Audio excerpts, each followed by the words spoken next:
하나님의 말씀은 사도행전 2장 34절부터 41절입니다. 다 함께 합독하시겠습니다. 다윗은 하늘에 올라가지 못하였으나 친히 말하여 이르되 주께서 내 주에게 말씀하시기를 내가 내 원수로 내 발등상이 되게 하기까지 너는 내 우편에 앉아 있으라 하였으니 그런즉 이스라엘 온 집은 확실히 알지니 너희가 십자가에 못 박은 이 예수를 하나님이 주와 그리스도가 되게 하셨느니라 하니라. 그들이 이 말을 듣고 마음에 찔려 베드로와 다른 사도들에게 물어 이르되 형제들아 우리가 어찌할꼬 하거늘 베드로가 이르되 너희가 회개하여 각각 예수 그리스도의 이름으로 침례를 받고 죄 사함을 받으라. 그리하면 성령의 선물을 받으리니 이 약속은 너희와 너희 자녀와 모든 먼데 사람 곧 주 우리 하나님이 얼마든지 부르시는 자들에게 하신 것이라 하고 또 여러 말로 확증하며 권하여 이르되 너희가 이 패역한 세대에서 구원을 받으라 하니 그 말을 받은 사람들은 침례를 받음에 이날의 신도의 수가 3,000이나 더하더라. 아멘. 하나님은 예수를 주와 그리스도가 되게 하신 분이십니다. 하나님이 예수를 주와 그리스도가 되게 하셨다는 것은 그가 죽으시고 부활 승천하신 그때가 돼서야 비로소 하나님이 예수를 주와 그리스도로 만드셨다고 하는 것이 아니라 이미 예수는 죽으시고 부활 승천하기 전에도 예수는 주셨어요. 그리고 그리스도였습니다. 그리스도라고 하는 것은 기름 부음 받은 자라는 의미인데 이것은 헬라어로 그리스도라고 하고 히브리어로는 메시아라는 그런 단어로 지칭하는 겁니다. 오늘 우리 성도님들이 사도행전 2장 37절부터 41절까지의 내용을 보시면서 베드로의 설교를 듣고 3,000명이 하나님의 말씀을 듣고 침례받고 여기에는 기록되어 있지 않았지만 3,000명 전체 내지는 상당수가 성령을 받았을 겁니다. 그러면 어떻게 해서 이들이 예수 믿고 침례까지 받고 많은 사람들이 성령을 받았을 것이라고 이렇게 추정할 수 있는가? 그것을 잘 보시기 바랍니다. 37절에 베드로의 설교를 듣고 그들이 마음에 찔림을 받았어요. 마음에 찔림을 받았다는 것은 단순하게 후회 정도, 양심의 가책 정도가 아니라 심장이 마치 찢어지는 듯한 그 고통을 느낀 거예요. 자신들이 엄청난 죄악을 져서 너무너무 견딜 수 없을 만큼 그 고통, 그거를 마음에 찔린 것을 두고 말하는 겁니다. 그러니까 이 설교를 듣고 베드로와 그 다른 사도들에게 형제들아 어찌할꼬 어떻게 하면 될까? 심장이 찢어질 정도로 자신들이 죄진 것을 인해서 너무 고통스러우니까 베드로가 지금 말한 것은 이 예수를 하나님이 창세전부터 그의 죽음을 미리 계획하고 또 이미 아신 바대로 내어져서 죽음에 이르렀고 하나님이 예수를 살리셨고 하나님이 땅에서 들어 올리셨고 하나님이 승천하게 하셨고 그래서 주와 그리스도가 되게 하신 이 예수가 성령을 너희들에게 부어주셔서 지금 너희들이 당황해하고 조롱해서 술 취한 이런 반응을 보이는 지금 이 상황을 주 되시고 그리스도 되신 예수께서 아버지께 받아서 성령을 부어주셨다고 이 핵심적인 메시지를 전하니까 이들이 마음에 심장이 찢어지는 듯한 그 고통, 죄를 심히 졌을 때 육신의 죄를 졌을 때도 우리가 일평생 정죄감에 시달리지 않습니까? 심한 사람, 그게 심하면 자살까지 하는 사람도 있는데 이것은 육신의 죄의 정도가 아니에요. 너희가 예수를 십자가에 못 박았지만 하나님은 주와 그리스도가 되게 하셨다고 이렇게 했습니다. 자, 우리 성도님들이 오늘 14절부터 41절까지의 이 베드로의 이 설교 내용을 잘 들으시고 예수를 제대로 믿고 또 성령을 확실히 받는 우리 모든 성도님들이 되시기를 예수의 이름으로 축원합니다. 자, 12절부터 11절부터 13절을 보면은 120여 명이 열흘 동안 오직 기도에 힘쓰면서 성령이 그들에게 임하여서 성령 충만한 가운데 방언을 말하기 시작했어요. 하나님이 경건한 유대인들 대부분에게 이 방언의 내용을 그들의 각국의 언어로 들리도록 그렇게 하셨어요. 그런데 그 중에 완악하고 아주 불순종하고 거역하는 그런 사람들에게는 그게 들리지 않게 함으로 인해서 경건한 자들, 하나님이 그 방언을 하나님께만 비밀을 말하는 그 방언을 그 사람들에게는 그걸 알아듣게 했어요. 그러니까 11절 후반부에 보면 우리가 다 우리의 각 언어로 하나님의 큰 일을 말함을 듣는도다. 다 놀라고 당황해서 서로 말하는 거예요. 이거 어떻게 된 일이냐. 15개국 내지는 16개국 언어로 자기 얘기를 다 들리니까 120여 명이 전심전력 기도했을 때 그들의 각국의 언어로 들리는 소리도 엄청나게 컸을 거예요.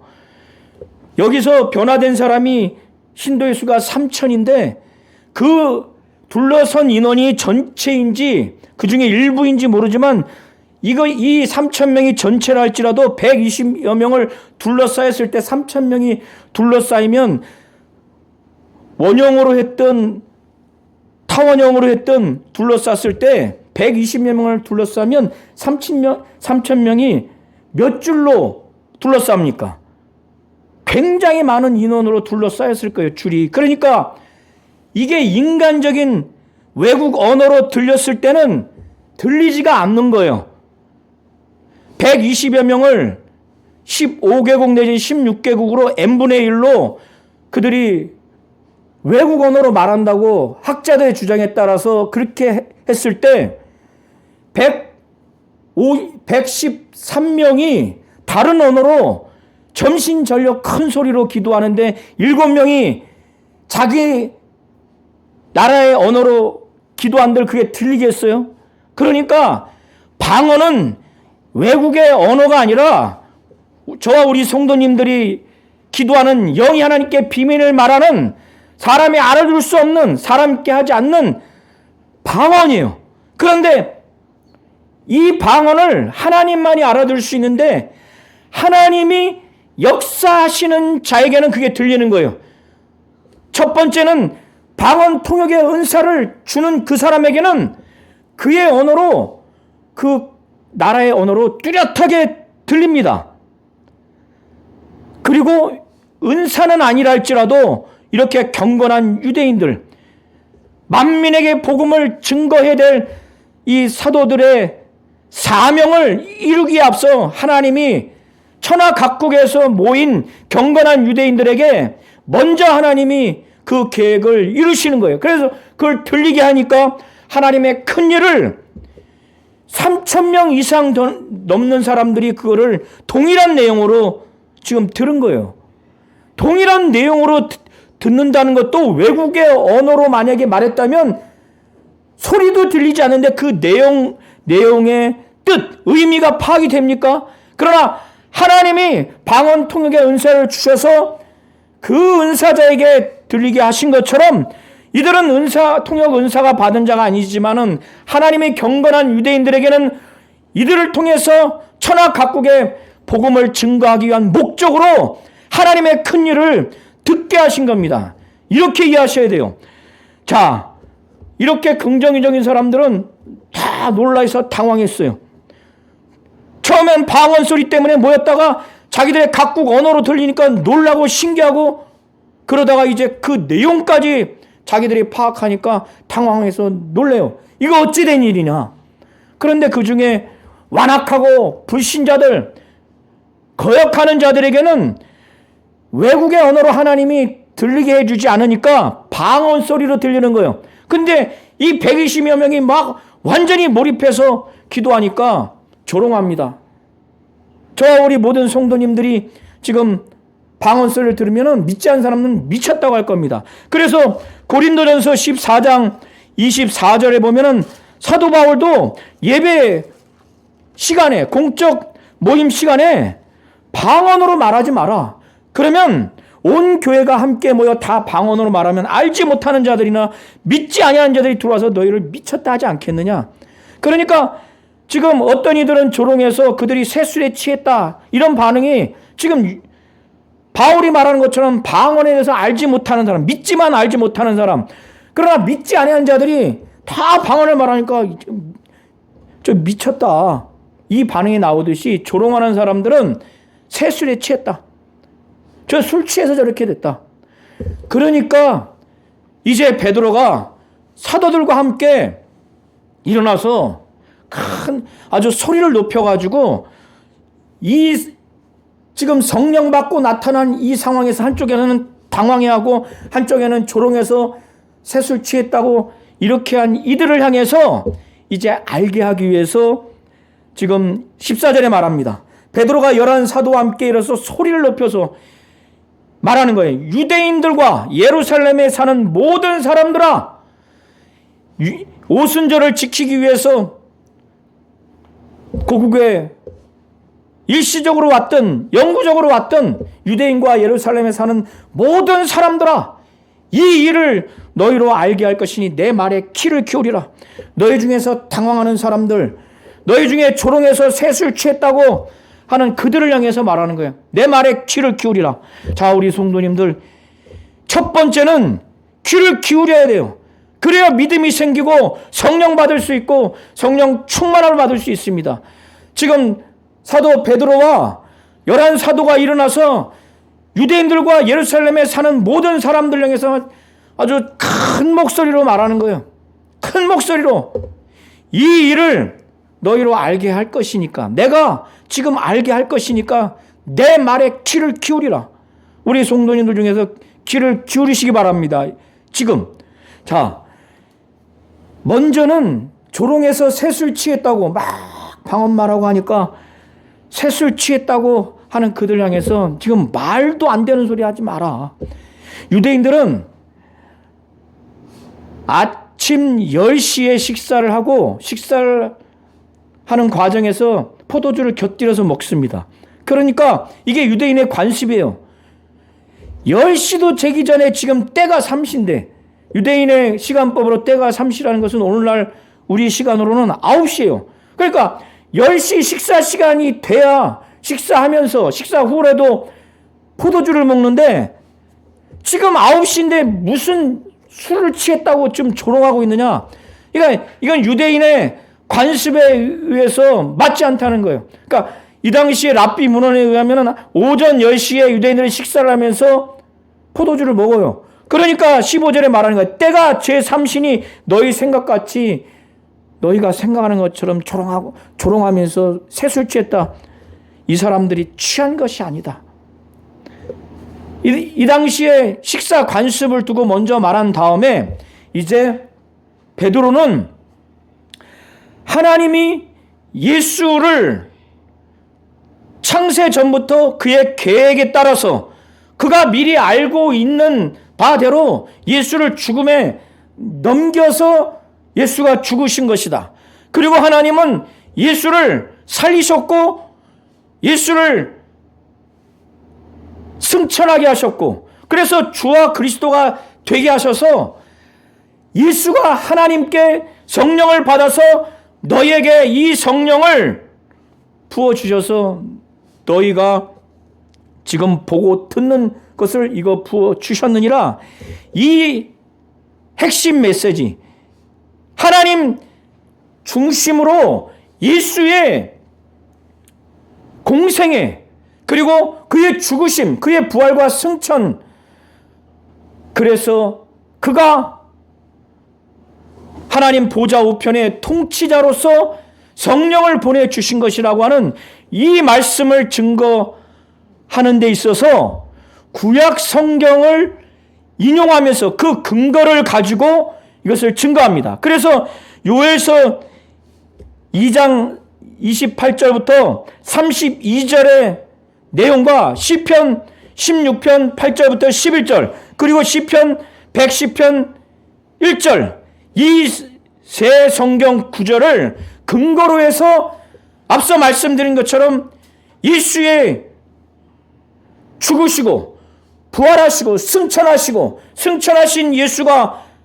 주와 그리스도가 되셔서 성령을 보내주셨다고 하는, 그래서 이런 현상이 나타났다고 하는 것을 그들에게 증거하는 겁니다.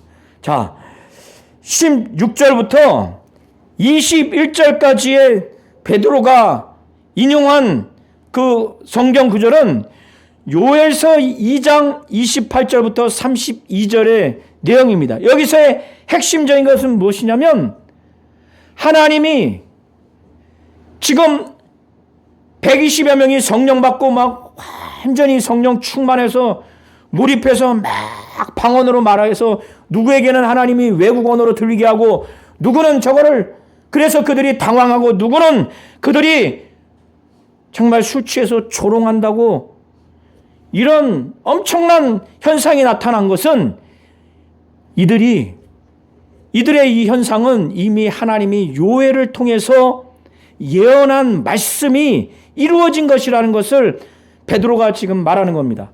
그래서 17절 이하를 이렇게 눈으로 한번 보시기 바랍니다. 하나님이 말씀하시기를, 여기서의 하나님은 요엘서 2장에 보면은 여호와로 나와 있습니다. 하나님이 말씀하시기를 말세, 여기서의 그 말세는 요엘서 2장 28절 보면은 그 후라고 나와 있어요. 여기서의 말세는 예수의 그 초림부터 해서 그 예수의 재림 이 사이가 다 말세입니다. 좀 더 좁혀서 말하면 성령이 임하시는 그때가 더 말세라고 구체적으로 말하는 거예요. 그래서 하나님이 말씀하시기를 말세에 내 영을, 여기서 내 영은 성령을 두고 말하는 겁니다. 내 영을 모든 육체에 부어주리니, 요엘서에 보면은 이 모든 육체가 만민이라고 나와 있어요. 그러니까 남녀노소를 불문하고 계급을 불문하고 모든 육체에 부어진다는 거예요. 그래서 너희의 자녀들은 예언할 것이요, 자녀 아들이든 딸이든 그들이 성령 받으면은 예언할 것이요. 요엘서 2장에 보면은 여기서 예언은 장래 일을 말하는 것으로 표현되어 있어요.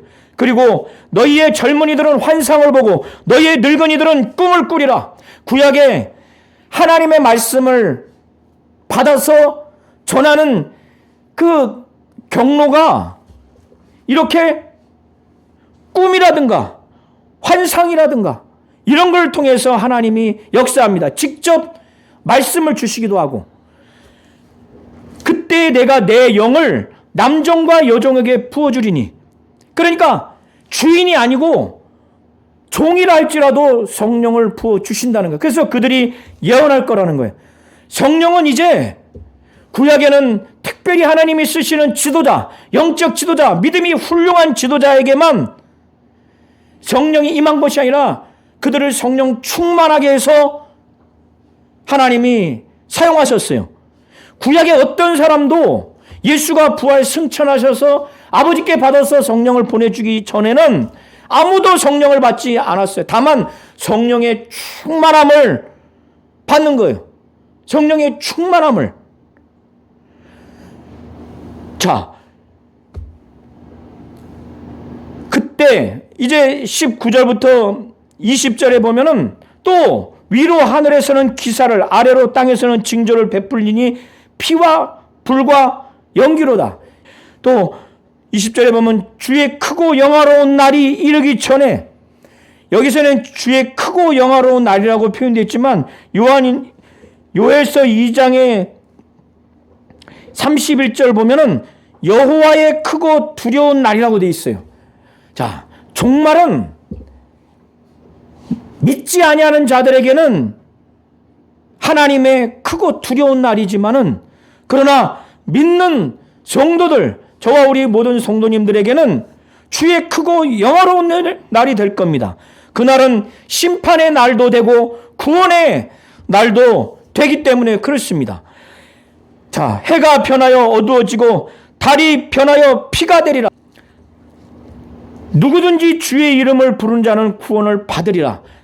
요엘서 2장 32절에는 누구든지 여호와의 이름을 부르는 자는 구원을 얻으리니, 이렇게 기록되어 있는 요엘서 2장 28절부터 32절의 말씀을 근거로 하면서 베드로가 지금 말하고자 하는 핵심 뭐냐면, 너희가 지금 120여 명이 막 성령 받고 성령 충만해서 완전히 몰입되어서 막 방언 기도해서 너희들 각국의 언어로 들은 이런 현상, 그리고 조롱하며 술 취했다고 하는 그들에게는 방언 소리로만 들렸던 이런 현상들은 이들이 이미 선지자 요엘을 통해서 하나님이 말씀하신 바가 이루어진 것이다. 그러니까 이것은 성령이 임함으로 인해서 나타난 현상이다. 그런데 성령이 임하는 그때는 말세요, 종말이요, 여호와의 크고 두려운 날, 주의 크고 영화로운 날이 이르기 전에 성령이 임했기 때문에, 그러니까 주의 이름을 정말 진정으로 믿고 예수의 이름을 믿고 그것을 영접해서 그분의 이름을 불러서 구원을 받으라고 지금 베드로는 말하고 있는 겁니다. 자, 22절부터 24절을 한번 합독하시겠습니다. 이스라엘 사람들아, 이 말을 들으라. 너희도 아는 바와 같이 하나님께서 나사렛 예수로 큰 권능과 기사와 표적을 너희 가운데서 베푸사 너희 앞에서 그를 증언하셨느니라. 그가 하나님께서 정하신 뜻과 미리 아신 대로 내준 바 되었거늘 너희가 법 없는 자들의 손을 빌어 못 박아 죽였으나 하나님께서 그를 사망의 고통에서 풀어 살리셨으니 이는 그가 사망에 매어 있을 수 없었음이라. 아멘. 자, 이스라엘 사람들아, 이 말을 들으라. 무슨 말이냐? 너희도 아는 바 같이 이미 이스라엘 사람들이 아는 내용은 뭐냐면, 예수께서 큰 권능과 기사와 표적을 일으킨 것을 다 알아요. 그걸 믿든 믿지 않든. 예수가 죽은 자를 살리고 혈류증 여인을 낫게 하고 문둥이를 깨끗하게 하고 앞을 보지 못하는 자들을 보게 하고 듣지 못하는 자들을 듣게 하고 벙어리가 말하게 하고 귀신을 내어쫓고 엄청난 큰 권능과 기사와 표적을 행했다는 것은 다 그들이 이미 알고 있는 바요. 그런데 베드로가 말하고자 하는 것은, 그거는 하나님께서 예수를 통해서 그거를 너희 가운데 베푸셔서 하나님이 예수에 대해서 너희에게 증언한 것이라고 말을 하는 거예요. 하나님이 예수로 큰 권능과 기사와 표적을 너희 가운데서 베풀어 주셔서 눈에 보이지 않는 하나님이 이 엄청난 것을 일으키심으로 인해서 하나님이 예수가 어떠한 존재라고 하는 것을, 그가 주요 그리스도라고 하는 이런 분, 바로 하나님이고 하나님의 아들이라고 하는 그 예수의 신분에 대해서 하나님이 직접 증언을 했다는 겁니다. 그러니까 베드로가 지금 말하는 것은 핵심적으로 예수의 공생의 사역을 하나님이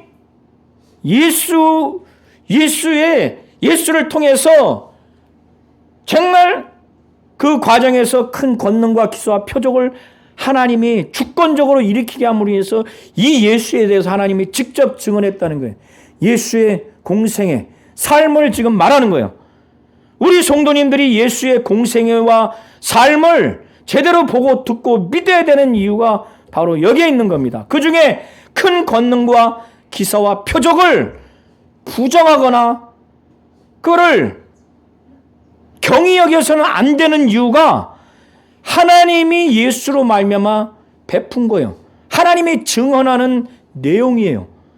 그러니까 이거를 부정하거나 경히 여기면 하나님의 예수에 대해서 증언하는 그 증거의 내용을 갖고 믿지 않는 겁니다.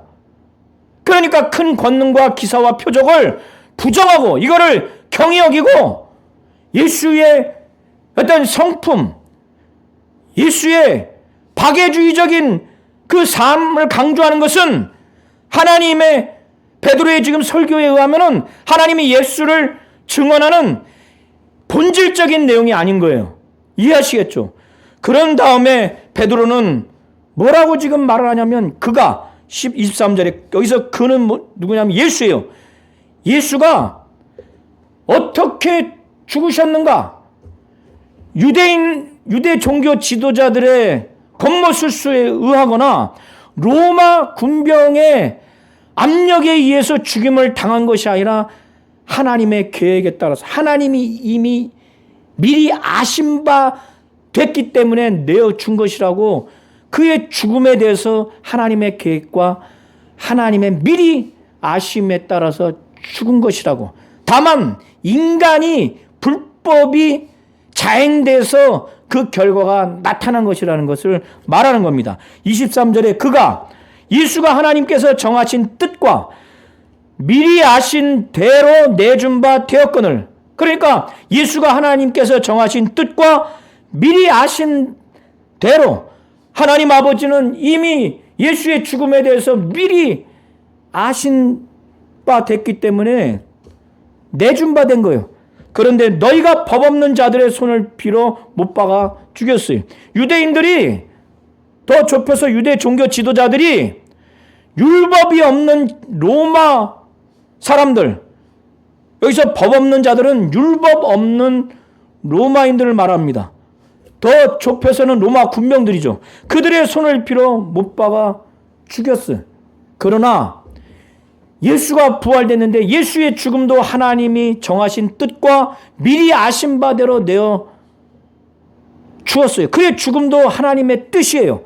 그러나 예수의 부활도 누가 한 것이냐? 예수 스스로 부활한 것이 아니라 하나님이 부활시켜 주셨다고 하는 것을 24절에 또 말합니다. 하나님께서 그를 사망의 고통에서 풀어 살리셨으니, 이 원어의 의미는 사망의 끈에서 풀어 살렸다는 거예요. 사망의 끈에서 예수를 풀어 살렸다. 왜? 사망이 그를 올가맬 수가 없기 때문에, 그가 사망에 매여 있을 수 없기 때문에 하나님은 그를 사망의 고통, 사망의 끈에서 그를 풀어 살리셨어요. 예수의 부활도 누가 했다고요? 예수가 스스로 살아난 것이 아니라 하나님이 그렇게 하셨다는 거예요. 이해하시겠죠? 자, 이것을 이제 베드로가 구약 시편 16편 8절부터 11절의 말씀을 인용하면서 이것을 이제 주장합니다. 자, 25절부터 28절의 말씀을 또 한번 합독하시겠습니다. 자, 큰 목소리로 함께 합독하시겠습니다. 시작. 다윗이 그를 가리켜 이르되 내가 항상 내 앞에 계신 주를 배웠으며 나로 요동하지 않게 하기 위하여 그가 내 우편에 계시도다. 그러므로 내 마음이 기뻐하였고 내 혀도 즐거워하였으므로 육체도 희망에 거하리니 이는 내 영혼을 음부에 버리지 아니하시며 주의 거룩한 자로 썩음을 당하지 않게 하실 것임이로다. 주께서 생명의 길을 내게 보이셨으니 주 앞에서 내게 기쁨이 충만하게 하시로다 하였으므로.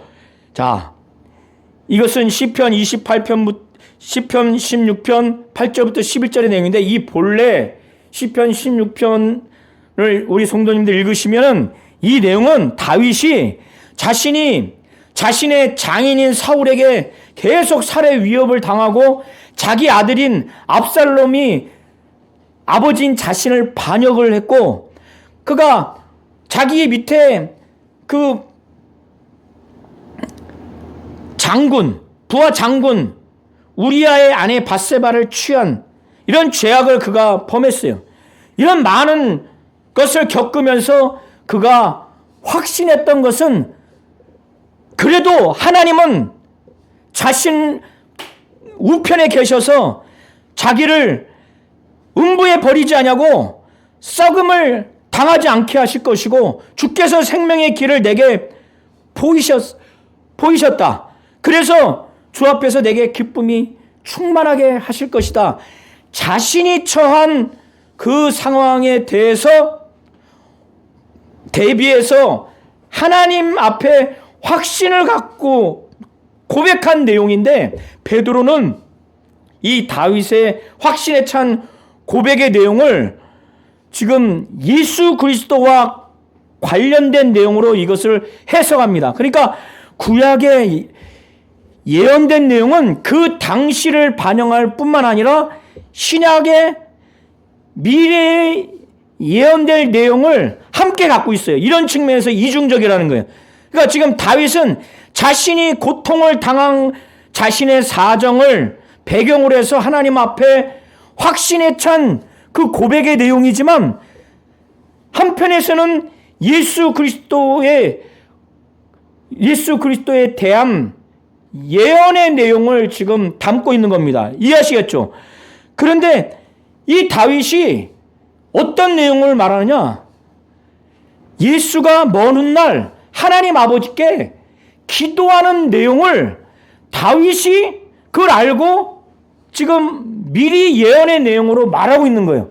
그래서 여기서 보면은 25절 보세요. 다윗이 그를 가리켜 이르되, 여기서 그는 예수를 가리켜 말하는 것으로 베드로는 해석을 하는 거예요. 그래서 내가라고 하는 것은 예수를 두고 말하는 거예요. 내가 항상 내 앞에 계신 주, 여기서 내 앞에 계신 주는 하나님 아버지를 말하는 겁니다. 예수가 항상 내 앞에 계신 하나님 아버지를 배웠으며 나로, 여기서 나로는 예수예요. 나로 요동하지 않게 하기 위하여 그가, 하나님 아버지가 내 예수 우편에 계시도다. 그러므로 내 마음이, 예수의 마음이 기뻐하였고 내 혀도, 예수의 혀도 즐거워하였으며 육체도 희망에 거하리니, 왜? 이는 내 영혼을, 예수의 영혼을 음부에 버리지 아니하시며 주의 거룩한 자로 썩음을 당하지 않게 하실 것이미로다. 주께서, 여기서의 주께서는 하나님 아버지를 말하는 겁니다. 생명의 길을 내게, 예수에게 보이셨으니 주 앞에서 내게 기쁨이 충만하게 하시리로다.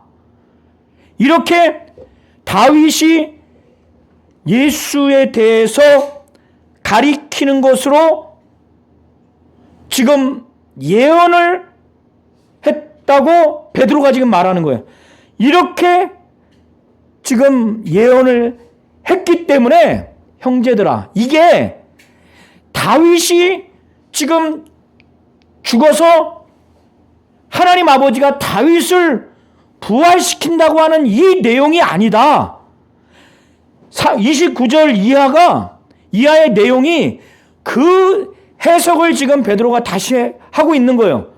그러니까 시편 16편 8절부터 11절이 베드로가 이것은 예수가 죽으시고 부활케 하실 것이라고 하는 내용이다, 이것은. 자, 그래서 29절에 보세요. 형제들아, 내가 조상 다윗에 대해서 담대히 말할 수 있다. 내가 우리 이스라엘 민족의 다윗 이 조상에 대해서 내가 담대히 말할 수 있다. 그는 부활한 자가 아니다. 다윗이 죽어 장사되어 그 묘가 오늘까지 우리 중에 있다. 그는 죽었고 그 묘가 오늘까지 우리에게 있는데 그가 지금 무슨 부활을 한 게 아니다. 그러니까 다윗이 지금 시편 16편 8절부터 11절의 이 내용은 자기를 두고 말하는 것이 아니라 예수에 대해서 지금 말하는 거다. 다윗 자신이 죽음을 당하고 부활할 것에 대해서 말하는 게 아니라 예수가 죽으시고 부활할 것에 대해서 말하는 거예요. 하나님이 그렇게 하실 것에 대해서 말하는 거다. 이걸 말하려고 내가 우리 조상 다윗에 대해서 내가 담대히 말한다. 그 죽었다. 그래서 그 묘가 오늘까지 우리 중에 있는데 무슨 이 내용이 예수의 부활에 대해서 말하는 게 아니다. 지금 그 말을 하는 거예요. 그래 내가 지금 담대하게 말할 수 있다. 자, 그러면 이 내용이 지금 그러면 무슨 내용이냐? 다윗이 그는 선지자다. 하나님이 이미 맹세하사 다윗에게 맹세하면서 그 자손 중에서 다윗 그 자손 중에서 한 사람을 그 위에 앉게 하리라 하심을 알고 다윗이 그걸 알고 다윗이 지금 하나님이 다윗에게 맹세를 했다는 거예요. 이미 맹세해서 그 자손 내 자손 중에서 한 사람을 그 위에 앉게 하리라 하심을 다윗이 알고 그는 하나님이 미리 먼 날 예수께서 부활하실 것을 미리 그는 하나님이 보여줘서 그는 미리 그걸 보았다는 거예요. 그래서 31절에 보세요. 미리 본 거로 다윗이 미리 예수의 부활을 본 거로 그리스도의 부활을 말하되 그가 음부에 버림이 되지 않고 그의 육신이 썩음을 당하지 아니하시리라 하더니 그러니까 이게 뭐냐면 27절의 내용을 베드로가 해석해 주는 거예요. 이는 내 영혼을 음부에 버리지 아니하시며 주의 거룩한 자로 썩음을 당하지 않게 하실 것이미로다. 이거 다윗이 미리 예수의 부활을 미리 본 거로 그리스도의 부활을 말한 거다. 그래서 그가 음부에 버림이 되지 않고 여기서 그는 예수예요. 예수가 음부에 버림이 되지 않고 그의 육신이 예수의 육신이 썩음을 당하지 아니하리라 하더니 이 예수를 하나님이 얼마 전에 정말 살리셨더라. 우리가 다 이 일의 증인이다. 이 말씀한 거예요. 근데 지금 베드로는 예수의 승천까지 이들에게 그거를 전하고 그걸 믿게 해야 돼요. 그래야 이들이 완전히 변화될 수 있어요. 성령이 임한 것은 부활 승천하셔서 하나님 우편에 앉은 그 예수가 하나님 우편에 앉았다고 하는 것은 하나님의 최고의 자리에 앉았다고 하는 거예요. 하나님과 동등한 위치에. 그 위치에 있었기 때문에 성령을 부어주셨다는 거예요. 여기까지 믿지 않으면 성령을 받을 수가 없어요. 자, 그래서 33절에 베드로가 말하는 겁니다. 하나님이 오른손으로 예수를 높이심에 여기서 하나님이 오른손으로 예수를 높이시면은 이것은 하나님 보좌 우편에 승천하게 하신 것을 두고 말하는 거예요. 그것이 뭐냐면 30절에 보면 그는 선지자라 하나님이 이미 맹세하사 그 자손 중에서 한 사람을 그 위에 앉게 하시리라. 이 내용과 맥을 같이 하는 거예요. 이것은 하나님 보좌 우편 자리에 앉는 그 위를 두고 말하는 거예요. 그래서 하나님이 오른손으로 예수를 높이시면은 하나님 보좌 우편 바로 승천해서 하나님과 동등한 자리에 앉게 하는 그걸 두고 말하는 거예요. 그런 자만이 주와 그리스도의 위치가 되는 거예요. 그런 자만이 그 위치에 오를 수 있는 거예요. 자, 그래서 하나님이 오른손으로 예수를 높이심에 보좌 우편, 하나님 우편에 하나님과 동등한 자리에 앉은 바로 이 예수가 주와 그리스도가 된 바로 예수예요. 그래서 하나님이 오른손으로 예수를 높이매 그가 약속하신 성령을 아버지께 받아서 너희 보고 듣는 이것을 부어 주셨다. 그러면서 예수께서 승천하시는 이것이 또 시편 110편 1절에 이미 예언되어 있는 내용이다. 시편 110편은 다윗을 두고 말한 것이 아니다. 그래서 34절에 보면은 다윗은 하늘에 올라가지 못하였으나 여기서 말한 것은 시편 110편 1절이 다윗을 두고 지금 말하는 것이 아니에요. 그걸 지금 베드로가 말하는 겁니다. 다윗은 하늘에 올라가지 못하였으나 친히 말하여 이르되 그는 하늘에 올라가지 못한 자로서 그가 친히 말하기를 주께서 여기서 주께서는 하나님 아버지를 두고 말하는 겁니다. 내 주는 예수를 두고 말하는 거예요. 하나님 아버지가 내 주에게 말씀하시기를, 주께서 내 주에게 말씀하시기를, 내가 하나님 아버지가 내 원수로, 예수의 원수로 내 발등상 되게 하기까지. 이 당시에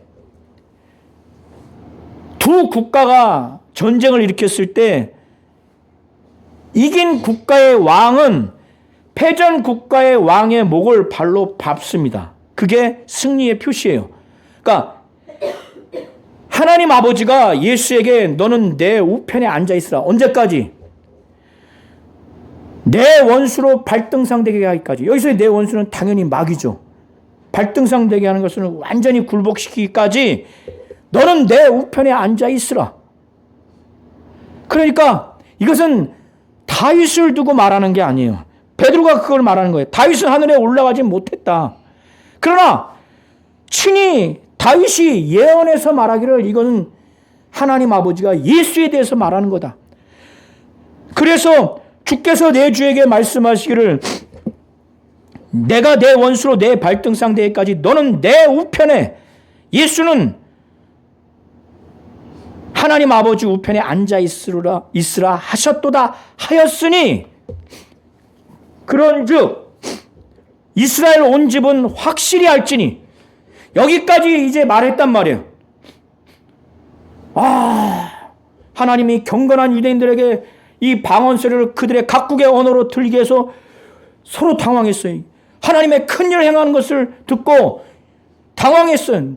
이거 어찌 된 일이냐.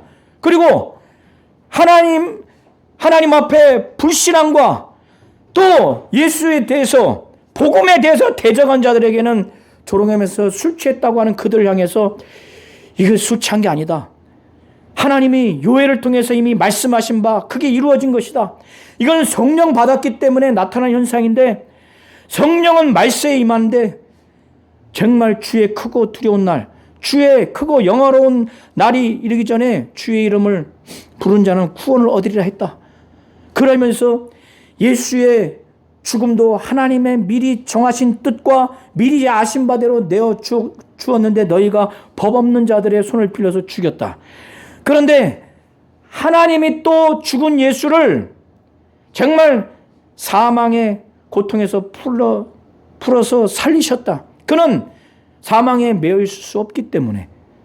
그리고 하나님이 공생의 사역 기간 동안에 큰 권능과 기사와 표적을 예수로 말미암아 너희 가운데 베푸셔서 하나님이 예수를 증언했다.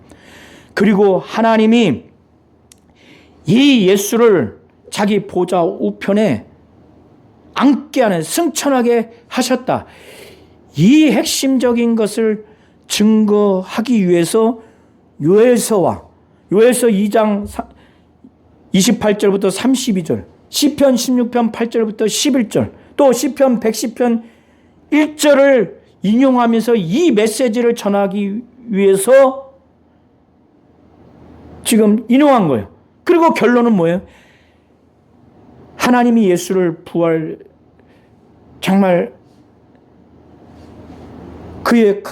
그를 통해서 큰 권능과 기사와 표적을 일으켜서 예수를 증언하고 그의 죽음, 하나님이 그의 죽음도 정하셨고 그의 부활도 하나님이 하셨고 그의 승천도 하나님이 하셔서 결국에는 뭘 하려고 하냐? 자기와 동등된 자리에 앉혀서 주와 그리스도가 되게 하셨다고 하는 것을, 이걸 전하기 위해서 베드로가 이렇게 길게 말한 거예요. 그러니까 이들이 이 말을 듣고 정말 3,000명이 깨닫고, 와, 우리의 종교 지도자들이, 그리고 우리가 이 예수를 죽였구나. 그래서 그런즉 온 집은 확실히 알지니 너희가 십자가에 못 박은 이 예수를 하나님이 주와 그리스도가 되게 하셨느니라. 그러니까 주와 그리스도를 하나님이 그렇게 되게 하셨는데,